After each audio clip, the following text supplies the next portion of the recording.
안녕하세요. 잠신고 1학년 중간고사 분석을 맡은 강성미입니다.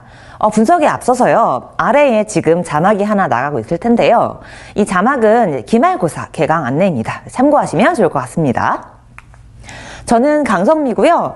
고려대 국문과를 나와서 지금 잠신고 1학년 친구들과 함께 즐겁게 수업에 임하고 있습니다. 목차는 이렇게 4가지로 준비를 해봤습니다. 일단 첫 번째, 중간고사가 어떻게 진행이 되었는가 궁금해하실 텐데요. 이거에 대해서 먼저 말씀을 드리겠고요. 그 다음에 두 번째, 제가 미약하게나마 아이들에게 어떤 도움이 되었는지 말씀을 드리겠습니다. 그리고 세 번째는 그렇다면 이제 바로 기말고사 준비를 들어가야 되잖아요. 기말고사는 어떻게 준비를 하면 좋을지에 대해서 말씀을 드리고, 마지막으로 제 수업 시스템은 어떤지 설명드리도록 하겠습니다.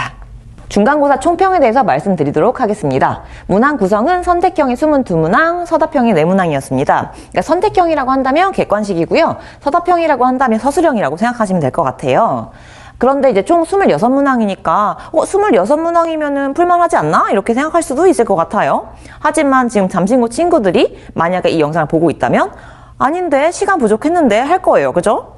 왜냐하면은 이번 시험이 좀 어려웠어요. 그래서 굉장히 문제 푸는데 시간이 많이 소요됐을 것이고, 그래서 26문항임에도 불구하고 굉장히 타이트한 시험 시간이었을 것이다 라고 예상을 해볼 수 있을 것 같아요. 시험 범위를 보면요, 교과서와 유인물인데요. 교과서가 거의 사용되지 않았죠. 그죠? 거의 유인물 위주의 시험 범위였다라고 말씀을 드릴 수가 있을 것 같아요. 총 다 합해보면은 현대시가 3작품, 고전시가 5작품에다가 문법 요소, 품사 이렇게 되어 있는데요. 문법 요소가 들어갔다는 게 약간 특이했죠. 원래는 잠신고가 중간고사 때는 의원 변동이고 기말고사 때는 문법 요소 이렇게 되어 있었는데, 이번에는 순서가 바뀌었어요. 그래서 이번에 중간고사 때는 문법 요소가 시험 범위에 들어갔다라고 보면 될 것 같고요. 하나 더 특이했던 거는 품사가 유인물로 제공이 되었는데, 이 품사가 생각보다 문제가 많이 나왔죠. 그래서 비중이 좀 있었다라고 분석을 해볼 수 있겠습니다. 그래서 이 총평을 크게 3가지 포인트로 나누어서 조금 더 면밀히 분석을 해보면요. 일단 문법이 문법 요소, 그러니까 문법 요소라고 한다면 뭐지 할 수도 있어요. 그죠? 이 문법 요소라고 하면 어떤 걸 말하냐면 높임 표현, 그러니까 높임법, 그죠? 존댓말이라고 생각하시면 될 것 같아요. 높임 표현, 시간 표현, 과거, 현재, 미래 이런 시간 표현, 그리고 피동, 소위 말하면 당한다 이렇게 얘기를 할 수 있죠. 그래서 피동 표현에다가 인용 표현, 그죠? 직접 인용이냐 간접 인용이냐 이랬던 인용 표현 이렇게 묶어가지고 문법 요소라고 하는데, 이번에 문법 요소가 들어갔다는 거에다가 품사까지 들어갔다는 거, 그리고 생각보다 문법의 이 비중이 좀 컸다는 거, 이게 좀 특이했던 점이다 라고 말씀드릴 수가 있겠고요. 그리고 두 번째는 외부 지문. 외부 지문 많았죠. 그쵸? 특히나 문학에서 그랬잖아요. 그죠? 외부 지문이라고 하는 건 뭐냐면, 안 배웠는데 시험장에 가가지고 시험지를 딱 푸는 순간 이거 뭐지? 하고 처음 보는 작품이 들어가는 걸 외부 지문이라고 합니다. 근데 이번에 외부 지문이 몇 개 나왔어요? 3개 나왔죠. 그쵸? 그래가지고 외부 지문이 완전 보기 박스로 해가지고 기존에 있었던 거랑 비교하는 그런 문제들이 많이 나왔어요. 근데 사실은 잠신고 스타일이 원래 좀 그렇다. 그죠? 그래서 기존의 기조가 유지되고 있었다라는 거고요. 그래서 독해력도 중요하지만 플러스로 적용력, 내가 아는 거를 적용해서 비교할 수 있는가를 물어보는 시험이었다라고 말씀드릴 수 있겠고요. 마지막, 작품 간 비교. 진짜 그랬죠. 그쵸? 우리 예시를 하나 들어볼까요? 지문이 가부터 마까지 쭈르륵 다 연결돼가지고 가는 나에 비해 나와 다는 모두 다는 라와 이러이러한 점이 다르다. 이런 식으로 문제가 많이 나왔어요. 그죠? 그래서 이게 총 26문제임에도 불구하고 이런 비교 문제들이 많게 되면요, 시간이 많이 걸려요. 왜냐면 그런가? 왼쪽 오른쪽 팔랑팔랑 거리면서 맞나? 가는 뭐지? 나는 뭐지? 하면서 이거를 계속 비교를 하느라 시간이 되게 오래 걸리거든요. 에다가 플러스로 뭐가 또 힘드냐면, 내가 이 비교하는 게 진짜 맞는지, 가의 이러한 부분이 나에는 있는지 없는지 다시 한번 더블 체크를 해야 되는 거잖아요. 그래서 시간이 되게 부족했을 것이다 라는 게 이번 중간고사 총평이라고 말씀드릴 수 있을 것 같아요. 자, 다음으로는 두 번째, 적중 문제. 제가 미약하게나마 아이들에게 어떤 도움이 되었는지 말씀드리고자 합니다. 일단 첫 번째 선택형 14번, 그러니까 객관식 14번이죠. 여러분 기억나실지 모르겠어요. 수관형사랑 수사 비교하는 거였잖아요. 그쵸? 왜냐면 수관형사랑 수사는 그 형태가 동일한 것들이 있죠. 그렇기 때문에 이게 수관형산지, 수산지 헷갈린단 말이죠. 그래서 보기 1에서 이 내용을 읽고 그 다음에 보기 2에서 수산지, 수관형산지 요거를 체크하는 그런 문제들이 출제가 됐습니다. 근데 다행스럽게도 정성미가 뭐냐면요. 제 직전 보강 자료입니다. 그래서 직전 보강 때 외우라고 주는 자료가 진짜 엑기스로만 가득 채워가지고 주는 자료가 있거든요. 거기서 수사랑 수관형사를 잘 봐라. 이거 나올 확률이 높다라고 제시가 되었어요. 그래서 예를 들어서 사과 5 했을 때 이 5은 수사인데 사과 할 때 5은 수관형사, 조사가 붙냐 안 붙느냐로 이걸로 판단하면 된다라고 제시를 해줬기 때문에 다행스럽게도 아이들이 편안하게 문제를 풀 수 있었던 부분이었고요. 자, 그 다음에 선택형 17번, 그러니까 객관식 17번인데요. 이거는 보기 박스가 사실 있어요. 그런데 그 보기 박스는 제가 생략을 했고요. 동음이어에 대해서 묻는 것 같지만 결국은 뭐 물어봤어요? 불규칙 활용에 대해서 물어봤죠. 그래서 똑같은 곱다임에도 이게 의미가 달랐기 때문에 어떤 거는 규칙 활용을 하는지 어떤 거는 불규칙 활용을 하는지 골라라. 그러면 우리 어떻게 해야 돼요? 이 상황에서 곱다 이 상황에서 곱다만 가지고 할 수 없어요. 곱아에서 어를 넣어서 변형을 시켜봐야 되는 거잖아요. 그쵸? 우리는 다행스럽게도 이것도 마찬가지입니다. 정성미예요. 정성미에 동음이어도 제가 다 다뤄줬어요. 예를 들어서 뭐가 있냐면 물어보다 할 때 ask의 의미에 묻다는 물어 해가지고 불규칙 활용인데 뭔가 묻어버린다, 파묻다 할 때 묻다는 묻어 해가지고 규칙 활용을 하더라. 또 있었죠. 고기를 굽다 했을 때는 구워 해가지고 불규칙 활용을 하는데 길이 굽다 이번에 나왔던 거 뭐였어요? 곱다가 나왔죠. 그쵸? 손이 곱다, 그쵸? 곱았다 이런 거 나왔죠. 길이 굽다는 또 굽어 해가지고 규칙 활용한다라는 게 나왔었죠. 그리고 중요한 거 이르다, 그쵸? 이르다도 되게 다양한 뜻이 있어요. 그래서 이르다가 시간이 이르단지, 고자질하다에 이르단지, 아니면은 도착하다에 이르단지. 제가 지금은 이 어감 불규칙만 가져왔지만 이 밑에 뭐가 있었냐면 어미 불규칙도 있었죠. 그래서 제가 되게 강조했어요. 르 불규칙과 러 불규칙은 반드시 시험에 나온다. 근데 어떻게 나왔어요 또. 그래서 참 다행이다. 내가 이걸 해줘서 참 다행이다 라고 생각을 했죠. 그래서 이 부분에서는 조금 도움이 됐겠다라는 부분이 있었고요. 자, 그 다음에 선택형 21번, 그러니까 객관식 21번입니다. 이거는 진짜 딱 보고선 다행이다. 이것도 마찬가지로 진짜 이거 나와서 다행이다 라고 했던 게 있었는데요. 뭐냐면 대응하는 피동문이 없는 거, 그 다음에 대응하는 능동문이 없는 거. 이거는 예를 들어 이런 거죠. 풀렸다. 이게 바꿔봐라. 그쵸? 대응하는 능동문이 있는지 없는지. 그쵸? 꾸중을 들었다. 피동문을 바꿔봐라. 이게 있는지 없는지 찾아봐라. 이거였단 말이죠. 근데 다행스럽게도 예를 들어서 풀렸다, 차가 밀렸다, 감기에 걸렸다 이런 거 있죠. 감기에 걸렸다. 이것도 마찬가지 직전 보강 자료입니다. 그래서 감기에 걸렸다, 감기가 나를 걸었다, 안 된다. 이런 것들은 능동문으로 할 수가 없다는 거죠. 그쵸? 날씨가 풀렸다 마찬가지로 누가 날씨를 풀었다 이런 거 안 된다는 거죠. 그리고 꾸중을 들었다도 그대로 있었죠. 꾸중을 들었다, 꾸중이 들렸다 이런 거 안 돼요. 의미가 달라지기 때문에 그렇습니다. 그래서 밀렸다도 있죠.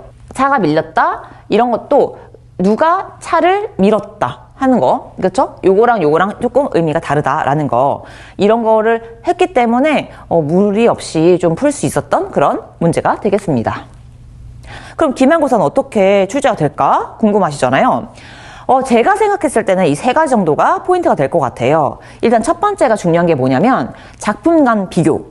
그러니까 잠신고는 그냥 하나의 작품에 대해서 물어보기보다는 여러 작품을 비교해서 얘는 그런데 얘도 그럴까? 얘네 둘은 공통점이 뭘까? 차이점이 뭘까?를 물어보는 문제를 많이 물어봐요. 그래서 작품 간의 공통점과 차이점에 주목해서 엮어 읽기. 그러니까 예를 들어서 하나 작품 봤을 때 이 작품만 볼 것이 아니라 우리 시험 범위에 다른 작품 뭐 있었지? 그거랑 비교해서 어떻게 엮을 수 있을까를 계속 강사가 던져줘야 돼요. 그래서 아이들이 스스로 생각을 할 수 있게끔 그렇게 수업을 진행해야 된다. 혹은 그렇게 수업이 진행이 안 되더라도 본인 스스로가 그렇게 좀 공부를 했으면 좋겠다라는 게 첫 번째 포인트고요. 두 번째 문법. 문법은 예측이 되죠. 이번에 문법 요소가 시험 범위였기 때문에 이번 기말은 의문 변동일 겁니다. 에다가 플러스로 추가 유인물 주실 확률이 굉장히 높아요. 그래서 이 문법에 대한 탄탄한 공부가 되어 있어야 된다. 특히나 잠신고 스타일은 그냥 기본적인 약간 내신 스타일의 기본 문법을 물어보진 않을 거기 때문에 조금 어렵게 좀 더 꼬아서 응용에 물어보는 그런 문제를 출제할 것이기 때문에 좀 문법에 대해 탄탄하게 되어 있지 않으면 고득점 받기가 좀 힘들 것이다 라는 게 좀 예측되는 부분이고요. 마지막은 외부 지문, 그쵸?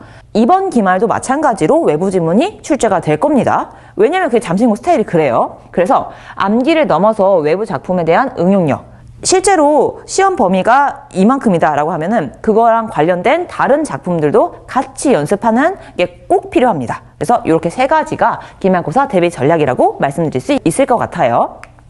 자, 그럼 마지막으로 제 수업은 어떻게 진행되는가 말씀드리도록 하겠습니다. 일단 첫 번째, 저는 주중에 클리닉을 운영하고 있어요. 그래서 주중에 한번 나와서, 그러니까 본 수업은 일요일 6시에 진행이 되고요. 본 수업 말고 주중에 한 번 더 나와서 질문할 것들 있으면 질문을 하고, 그리고 교과서가 그렇게 큰 비중을 차지하는 학교는 아니지만 그래도 교과서 범위 내에서 암기할 것이 있으면 클리닉 시간을 활용해서 암기 테스트를 봅니다. 그래서 이렇게 주중 클리닉을 활용하고 있고요. 두 번째, 풍부한 연습 문제. 연습 문제는 저는 웬만하면 이제 기출 문제, 그쵸? 각 학교별로 강남 기출이라든지 전국 기출이라든지 그러니까 학교 선생님이 만드신 약간 고퀄리티의 문제를 아이들에게 제공을 하려고 하고 있습니다. 그래서 이런 연습 문제를 통해서 특히나 이번에 문법 요소도 그랬지만 이번에 응원 변동도 아마도 선생님들께서는 그냥 일반 시중의 문제들보다는 뭐 EBS 기출이라든지 아니면 평가원 기출이라든지 이런 걸 많이 활용하실 거예요. 그래서 그런 걸 위주로 많이 아이들에게 연습을 많이 시켜서 충분한 연습이 된 다음에 시험장에 이렇게 보낼 수 있도록 그렇게 노력을 하고 있습니다. 그리고 세 번째는 파이널 테스트. 저는 파이널 테스트를 치르는데요. 이 파이널 테스트는 이 원래 하는 그 복습 테스트랑 좀 개념이 달라요.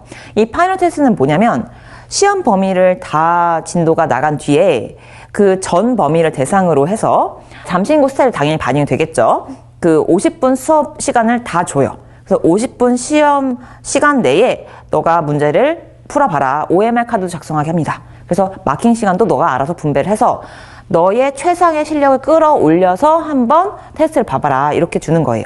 이걸 하는 이유는 두 가지 이유가 있죠. 첫 번째는 파이널 테스트를 봄으로써 나의 실력을 객관적으로 측정해 볼 수가 있어요.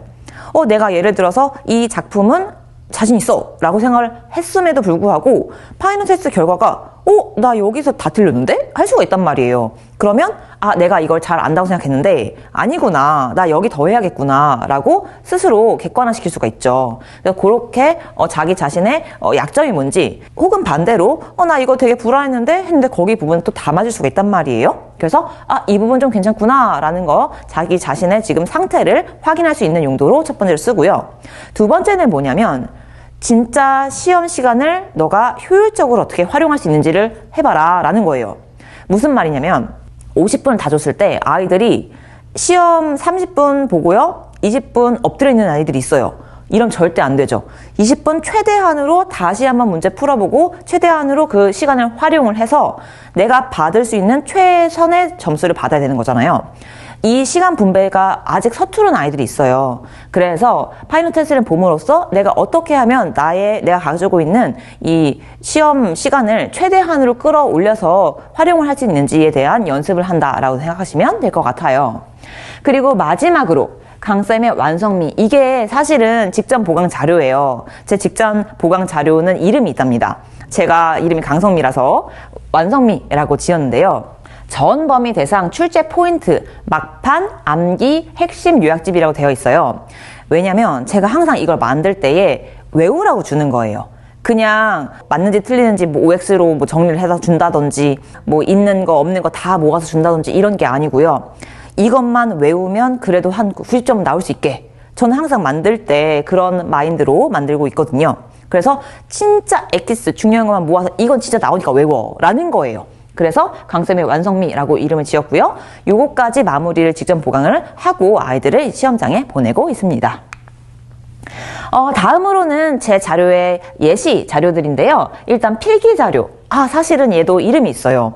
얘는 제가 직접 아이패드에다가 한 땀 한 땀 필기를 해가지고 선생님들의 필기 그리고 제가 중요하다고 생각하는 필기 다 모아서 이 정성미인데요. 이름이 제가 또 정성미, 제가 강성미니까 정성미인데요. 이 정성미 자료랑 완성미 자료가 뭐가 다르냐면 정성미 자료에는 모든 것들이, 이 작품에 대한 모든 것들이 다 들어있다고 생각하시면 될 것 같아요. 그래서 내가 문제를 보다가 틀렸어. 그러면 이거 왜 틀렸지? 그럴 때 뭐를 체크하면 돼요? 정성미 필기 자료를 체크하면 됩니다. 그래서 이 필기 자료는 예쁘게 다 모아서 컬러로, 책으로 주기 때문에 아이들이 모르는 게 나올 때마다 다시 한번 확인하는, 그래서 이런 얘기가 있었네? 내가 이걸 놓치고 있었네? 라고 체크를 하는 용도로 주는 자료고요. 두 번째, 복습 테스트. 복습 테스트는 누적으로 봅니다. 그래서 예를 들어서 5주차 때 시험이면은 1주차 때부터 4주차 때까지 배웠던 모든 내용들이 다 들어있는 그런 복습 테스트를 활용하고 있어요. 이렇게 해야 1주차 때의 그 지식이 죽은 지식이 되지 않죠. 그래서 계속 리마인드 시킬 수 있게끔 그렇게 누적식으로 복습 테스트를 보고 있고요. 세 번째, 교과서 암기. 그쵸? 교과서가 많이 들어가는 학교는 아니지만 암기할 부분이 있으면 완벽하게 암기를 해서 나갈 수 있게끔 제가 직접 구멍 하나하나 뚫어가지고 그래서 만들고 있습니다.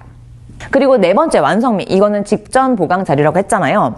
아까 정성미랑은 다른 게 약간 느껴지시나요? 정말 압축 요약 자료입니다. 그래서 굉장히 심플하게 외워야 되는 얘기들만 가득가득 담아가지고 만들었고요. 그리고 기본서와 문제집, 기본서 여기다가 이제 필기를 하는 기말 대비해서 기본서 요걸 매주 갖고 다니는 거가 되는 거고요. 그 다음에 문제집 같은 경우에는 저희 주차별로 매주 새로운 게 나가요. 1주차 때, 2주차 때, 그러니까 한 권이 막 쌓이는 거죠. 그래서 이 문제집이 쌓이지 않게끔, 과제집이 쌓이지 않게끔 제가 많이 독려를 하고 있습니다. 마지막으로는요, 제가 항상 아이들 만날 때마다 이 마음을 갖고 아이들 이랬으면 좋겠다라는 마음으로 항상 대하고 있는데요. 다른 과목이 조금 흔들려도 국어만큼은 선생님 저 그래도 국어만큼은 자신 있죠? 국어만큼은 제가 그래도 믿는 구석이죠? 이렇게 얘기할 수 있게끔 노력하고 있습니다. 자, 여기까지 들어주셔서 감사하고요. 그러면 기말고사 때 뵙겠습니다. 감사합니다.